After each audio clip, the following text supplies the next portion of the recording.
Are the Brooklyn Nets the biggest failure in NBA history? The NBA has seen its fair share of failed super teams and big threes. For one reason or another, these teams don't end up working out. You can think back to Steve Nash and Dwight Howard on the Kobe-led Lakers. But this Brooklyn team right here, I think, takes the cake. I just want to start off by saying they had the recipe for success. I was a firm believer that with the pieces they already had, they were built for a championship. They had the defense, they had the depth, they even still had more scoring off the bench.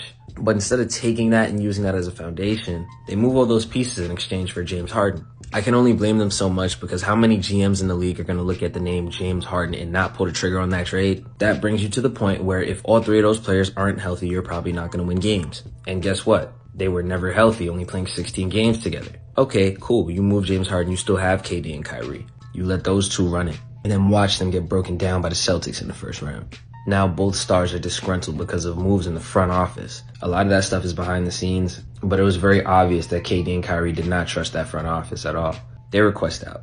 Neither of them get moved. They play half of a season and then move them. Even after all of that, KD and Kyrie, just those two alone, have only played 74 games together. They were on that team for about 4 seasons. When both of those players signed there in the offseason, I know we all were thinking championship. To see the end result be a first round out and a second round out might be the most disappointing thing I've ever seen. Acquired so much star power to not even get to a conference final. Pitiful.